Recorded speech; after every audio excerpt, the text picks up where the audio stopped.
Ok, siguiendo con la segunda parte del desarrollo del tema de los trastornos hipertensivos del embarazo para los estudiantes del 10º semestre de ginecología y obstetricia, vamos a hablar ahora sobre la conducta en los trastornos hipertensivos del embarazo. Dentro de los objetivos de esta parte de mi intervención están clasificar los trastornos hipertensivos del embarazo y conocer el manejo de los trastornos hipertensivos del embarazo, porque todos los otros objetivos ya fueron tratados en la primera parte de fisiopatología de la preeclampsia. Ok, el Ministerio del Poder Popular para la Salud tiene dentro de su protocolo la clasificación de los síndromes hipertensivos del embarazo. Esta clasificación divide a estos trastornos en hipertensión arterial crónica, preeclampsia, eclampsia, bien sea preeclampsia leve o grave o la eclampsia como tal, preeclampsia sobreagregada a una paciente que ya tiene hipertensión arterial crónica, que a su vez puede dividirse esta preeclampsia sobreagregada en preeclampsia leve, preeclampsia grave y eclampsia, y la hipertensión de la gestación, que a su vez se subclasifica en hipertensión transitoria o hipertensión arterial crónica. Vamos a definir primero lo que son cada una de estas subclasificaciones del síndrome hipertensivo del embarazo para luego poder entender la conducta que se toma dependiendo del diagnóstico que hagamos de cada uno de ellos. Entonces, recordar, hipertensión arterial crónica, luego el síndrome de preeclampsia-eclampsia en sus variedades, leve, grave y eclampsia, luego la preeclampsia sobreagregada a una hipertensión arterial crónica que ya tenga su paciente, que a su vez se puede clasificar en preeclampsia leve, grave o eclampsia, y la hipertensión de la gestación, que se subclasifica en hipertensión transitoria o hipertensión crónica. Entonces, la hipertensión arterial crónica, que es el primer punto, es toda paciente que cursa con cifras tensionales de 140 a 90 milímetros de mercurio presente antes del embarazo, o sea, que ya se conozca, ella sabe que es una paciente hipertensa, con tratamiento no, pero ella sabe que es hipertensa, o que se presente en las 20 primeras semanas de gestación. Acuérdense que la semana 20 corresponde al mes 5 de embarazo. Entonces, o que ya tiene la hipertensión arterial crónica, porque ya se conoce así, o que en los 5 primeros meses, antes de las 20 semanas, desarrolle cifras tensionales de 140 a 90 milímetros de mercurio, hipertensión arterial crónica. Vamos a desarrollar el segundo ítem, que era el síndrome de preeclampsia-eclampsia, que podía ser preeclampsia leve, preeclampsia grave o eclampsia. Preeclampsia leve se define como toda paciente que curse con cifras tensionales de 140 milímetros de mercurio después de la semana 20 de gestación en 2 tomas consecutivas con 6 horas de diferencia entre una toma y otra toma, acompañada de proteinuria mayor de 0.3 gramos en 24 horas o hasta 2 cruces si estamos en un examen de orina simple que nos da en cruces, hasta 2 cruces en 2 muestras de orina al azar con una diferencia de al menos 4 horas. Es decir, que cuando llega una paciente embarazada con cifras tensionales de 140 a 90, en la primera toma no podemos decir que la paciente es una paciente preeclántica. Tenemos que realizar la segunda toma 6 horas después y tenemos que hacer al menos 2 exámenes simples de orina que reporten proteinuria de 2 cruces, hasta 2 cruces con una diferencia de 4 horas, o una proteinuria de 24 horas que reporte más de 0.3 gramos en esas 24 horas.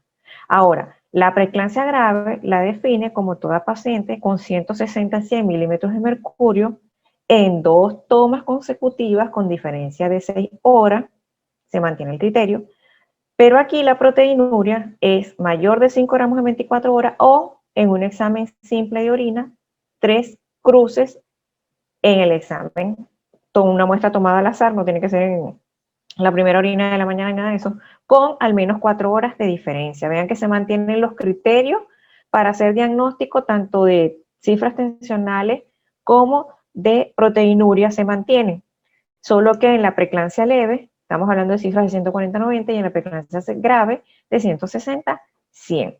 Además, en la preeclampsia grave, vamos a ver que la paciente cursa con oliguria, que estamos hablando de menos de 500 mililitros en 24 horas en su producción de orina, o menos de 100 mililitros en 4 horas, o menos de 25 mililitros por hora. Esto lo explican así porque a veces no da tiempo, el estado en el que está la paciente no da tiempo a esperar 24 horas o 4 horas para evaluar la diuresis, y por eso, aunque una hora que ya estemos viendo a la paciente y tenga menos de producción de orina, menor de 25 milímetros, ya hacemos el diagnóstico. Además, alteraciones cerebrales o visuales, puede presentar edema pulmonar o cianosis, dolor en hipogastrio o hipocondrio derecho, evidencia clínica, paraclínica de afección de alguno de los siguientes órganos sistemas. Por ejemplo, elevación del doble del valor de las transaminasas, TGO y TGP, que refleja funcionalismo hepático, creatinina mayor de 1.4 miligramos por decilitro y trombocitopenia menor de 100.000 mililitros. O que el recién nacido, el feto, perdón, curse con restricción de crecimiento intrauterino. Y si además de esto se agrega convulsiones con cifras tensionales elevadas, estamos en presencia del diagnóstico de eclampsia, siempre y cuando, por supuesto, las convulsiones no sean por otra causa, como que, por ejemplo, la paciente tiene una epilepsia o tiene una septicemia. Siempre y cuando tenga cifras tensionales elevadas y convulsiones, nosotros tenemos que sospechar en una eclampsia, que ya es la preeclampsia con convulsiones. ¿Ok? Vamos al tercer ítem, que era la preeclampsia sobreagregada a una paciente que tiene hipertensión arterial crónica. Y en esto vamos a ver dos situaciones.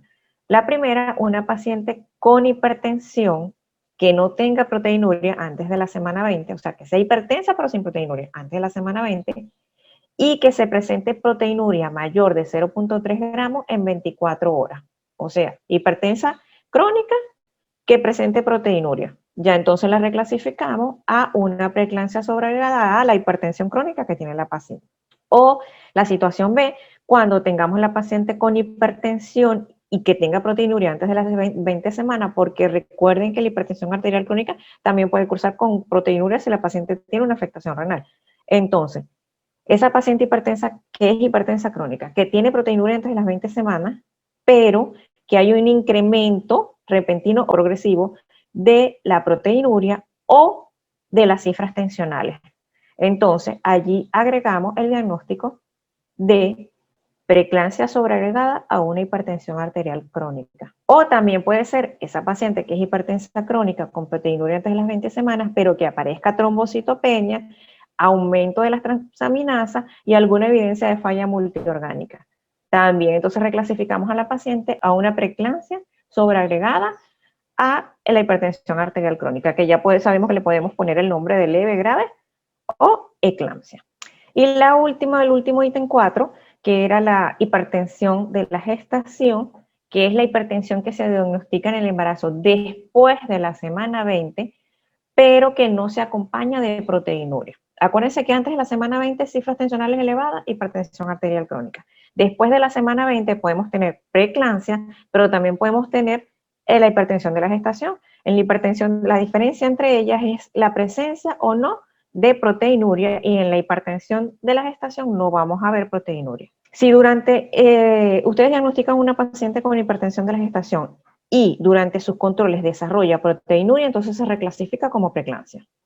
¿Ok?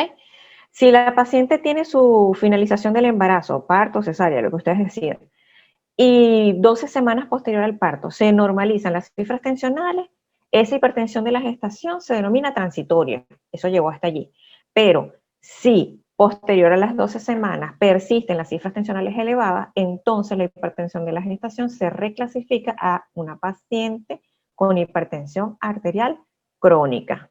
Vamos a desestresar el cerebro, ya saben que pueden parar aquí, hacer el resumen de lo que entendieron hasta ahorita, tomarse un café, bueno, ya no tomen tanto café, tomar agua o algo así, para poder seguir, porque vamos con la conducta.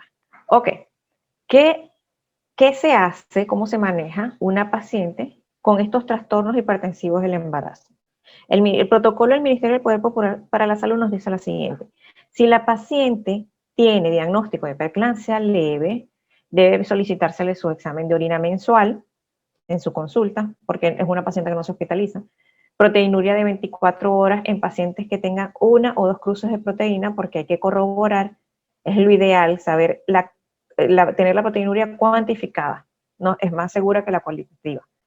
Es solicitar hematología completa, plaqueta, los tiempos de coagulación, el funcionalismo renal, funcionalismo hepático, la LDH que nos habla de hemólisis, bilirrubinas también, por supuesto. Y bueno, ya les dije que las proteínas, por un examen de orina, bien sea de 24 horas, el índice de proteína creatina o en forma cualitativa. Si es necesario hacer la amniocentesis, si estamos presentando dudas de si el feto está maduro o no está maduro, sobre todo en aquellas pacientes que tienen entre 34 y 36 semanas, que nos queda la duda de si ya tiene madurez pulmonar, ahí podemos hacer amniocentesis.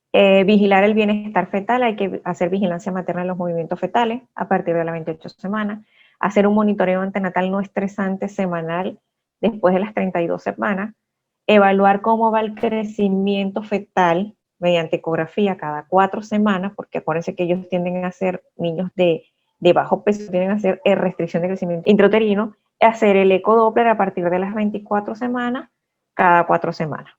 Es importante recordar que la frecuencia de los exámenes de laboratorio y las pruebas de bienestar fetal depende de los hallazgos que obtengamos en la paciente, de la severidad y de la condición materna y también de la progresión clínica de la enfermedad, porque si vemos que está progresando o está avanzando hacia una preeclampsia severa, por supuesto que todo esto cambia en el tiempo. ¿Cuál sería la conducta si tenemos una paciente con una preeclampsia leve, con una hipertensión arterial controlada, una hipertensión crónica que esté controlada, o una hipertensión arterial gestacional, que es la que se presenta después de las 20 semanas sin proteinuria? Hay que hacer el control y tratamiento ambulatorio, igual que el anterior, reposo relativo en cama, o sea, no tiene que tener reposo absoluto, tiene que tener una dieta normosódica, normoproteica, con abundantes líquidos, medición y registro diario de la tensión arterial, eso es fundamental porque es el parámetro que nos va a decir qué es lo que está pasando allí.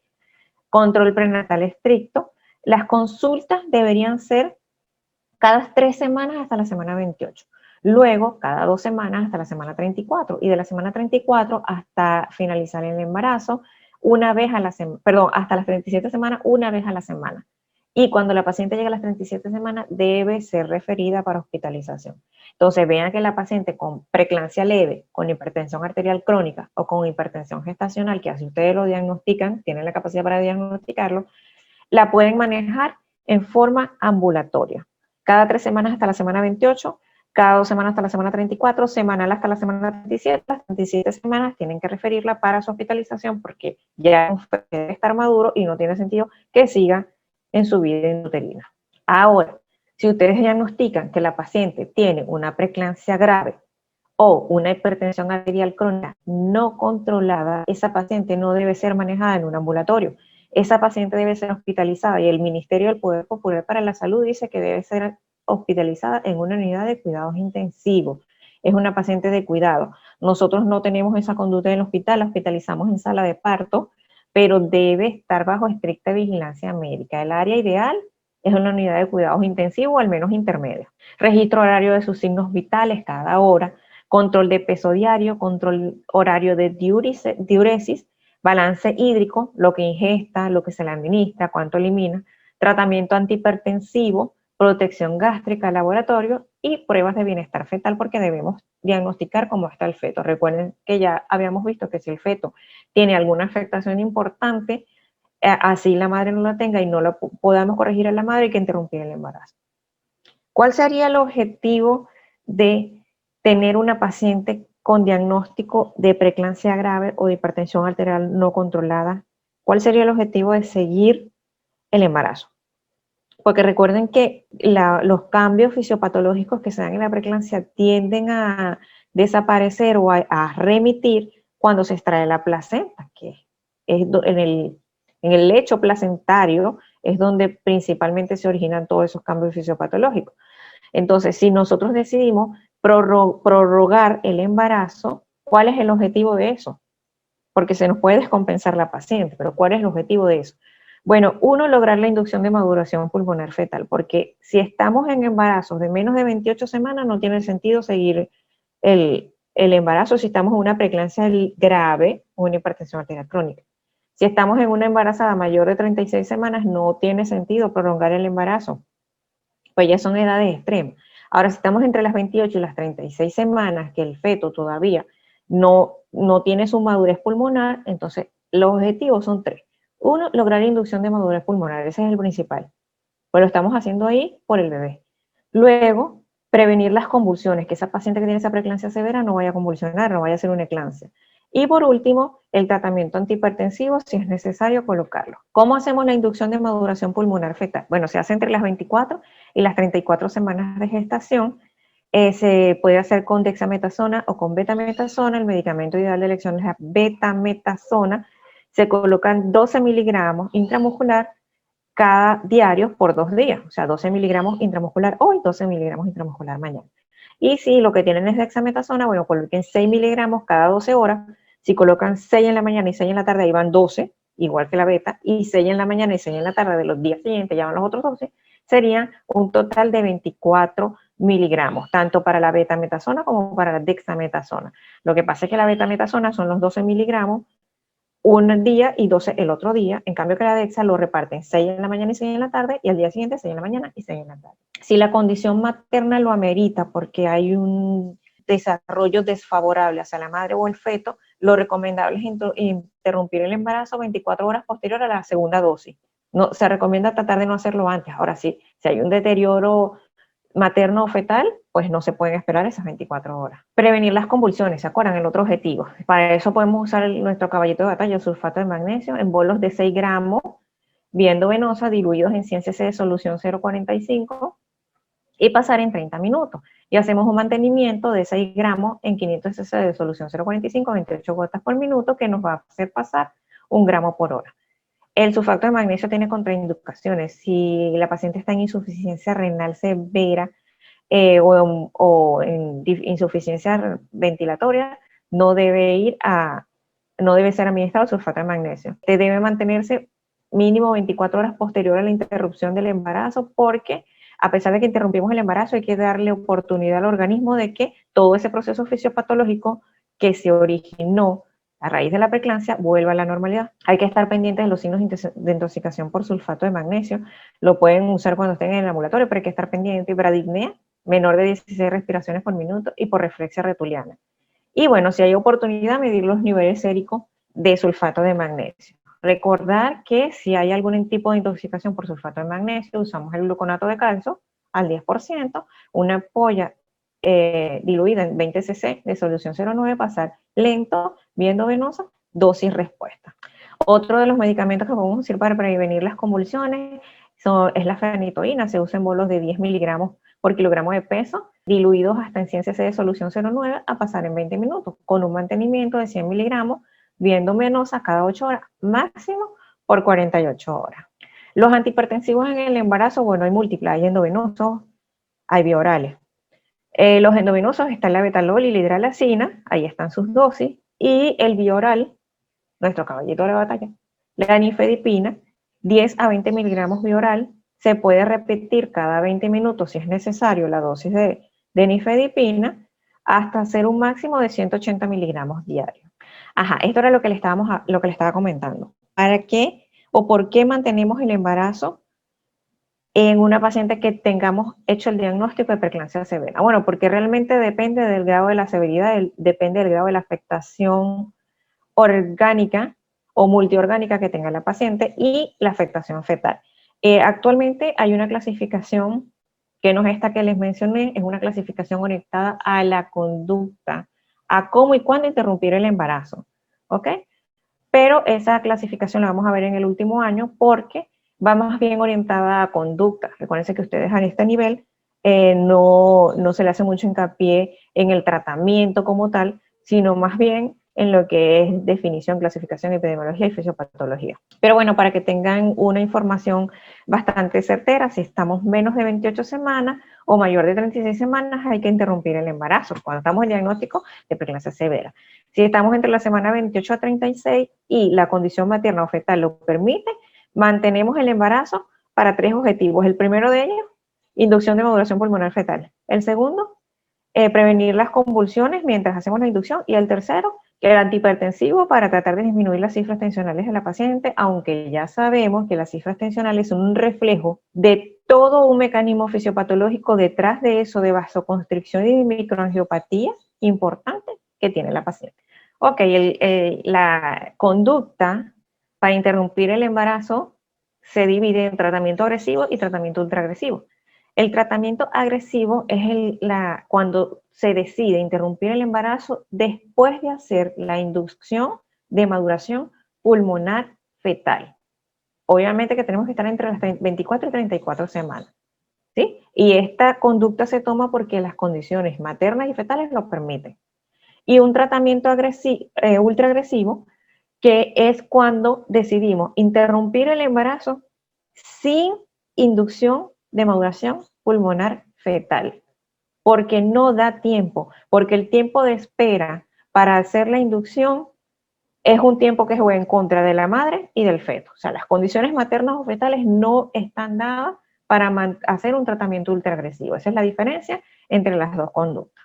Ajá, bueno, muchachos, no podía dejar de mencionarles que existen factores de riesgo que pueden condicionar a que una paciente desarrolle una preeclampsia y que siempre se ha hablado desde el punto de vista epidemiológico de múltiples factores y uno los ve así como que todos juntos, bueno, nuliparidad, fumadora, hipertensa, pero resulta que ya está más claro el panorama y esos factores se han clasificado como de alto riesgo y de riesgo moderado para desarrollar preeclampsia. Todo esto porque la preeclampsia se puede prevenir, a pesar de que antes se decía que no y que teníamos que vigilar cuando la paciente hiciera la preeclampsia, ahorita no. Ahorita nosotros podemos prevenir la preeclampsia. Entonces, si nosotros identificamos un factor de alto riesgo obstétrico, tenemos que iniciar la aspirina, 150 miligramos, vía oral, a las 6 de la tarde. Si nosotros identificamos que hay dos factores de riesgo moderado, tenemos que iniciar la toma de la aspirina. Entonces, ¿cuáles son los factores de alto riesgo obstétrico? El antecedente personal de preeclampsia en embarazo anterior. Si usted interroga a su paciente y le dice que en el embarazo anterior ella sufrió de preeclampsia, eso es un factor de riesgo, inicie la aspirina. Ya les voy a decir en qué semana, pero inicie la aspirina. Si la paciente es hipertensa crónica, o sea que ella se conoce su estado hipertensivo, inicie la aspirina. Si la paciente tiene alguna nefropatía, es un factor de alto riesgo, inicie la aspirina. Si la paciente cursa con una enfermedad autoinmune como lupus, síndrome anticuerpo antifosfolípido, inicie la aspirina. Y si la paciente tiene diabetes ya diagnosticada, inicie la aspirina. Entonces no podemos olvidarnos de estos 5 factores: antecedente de preeclampsia, hipertensión arterial crónica, nefropatía, enfermedad autoinmune y diabetes. Cualquiera de esos 5 que esté presente, hay que iniciar la aspirina. ¿Cuándo iniciar la aspirina? Ideal entre la semana 11 a 14 de embarazo y mantenerla hasta la semana 36 del embarazo. Prácticamente que casi que todo el embarazo la paciente va a tomar la aspirina. 2 tabletas, porque viene de 81 miligramos la que tenemos en el país, que hacen 150, 160, la dosis va hasta 170 miligramos, una vez al día. ¿Ok? Eso es para prevenir la preeclampsia. Vean que aquí estamos hablando de iniciarla la semana 11 de embarazo. Ahí no hay desarrollo de preeclampsia, porque dimos que la preeclampsia es antes de la semana 20. Estamos hablando de prevenir la preeclampsia. Si ustedes diagnostican en su interrogatorio que la paciente tiene más de un factor de riesgo, hay que iniciar el tratamiento. ¿Cuál es de riesgo moderado? ¿Cuáles serían los riesgos moderados? Que la paciente sea nulípara en su primer embarazo, que tenga hipertensión arterial crónica sin proteinuria, que tenga el Doppler de las arterias uterinas alterado, antecedentes familiares de preeclampsia, madre o hermana. Hay que preguntarle, ¿su mamá sufrió de preeclampsia? ¿Su hermana sufrió de preeclampsia? Obesidad o resistencia a la insulina, trastornos hemofílicos, estrés, tensión psicosocial vinculada con el trabajo, ejercicio físico, bueno, de eso hay bastante hoy en día. Embarazos múltiples, los embarazos gemelares o más, enfermedad trofoblástica, anomalías congénitas y cromosomopatía, infecciones de las vías urinarias, acuérdense de la teoría de la infección en el origen de la preeclampsia, primipaternidad, acuérdense del factor inmunológico del antígeno paterno, anemia drepanocítica y algún tipo de intervención en el embarazo de técnicas de reproducción asistida. 2 o más factores de esto, bueno, ahí lo escriben como más de uno, 2 o más factores de esto, moderados, deben iniciar la aspirina, 150 miligramos, vía oral entre la semana 11 a la semana 14. La aspirina lo ideal es iniciarla en esa semana de gestación, pero si ustedes no le llega a la paciente en esa semana de gestación, bueno, tienen hasta la semana 26, 28 para colocar la aspirina. Ya después de la semana 28 sí, realmente que no vamos a tener efecto, pero todavía a la semana 26, 27 podemos tener algún efecto de prevención sobre el desarrollo de preeclampsia. Esto lo van a ver un poquito más cuando lleguen al último año, al igual que la nueva clasificación de conducta. Pero a nivel de ustedes, la del Ministerio del Poder Popular para la Salud les va bien. Bueno, nuestra segunda casa, los que hacemos vida en el Hospital Ruy Páez, orgullosos siempre de ser udistas y de pertenecer a este hospital, estar allí y hacer que él funcione. Gracias por su atención. Espero que hagan su resumen, hagan sus esquemas, se tomen un cafecito o un té o algo así. Y después de que pase la pandemia nos los tomaremos en vivo. Chao, que tengan buen día.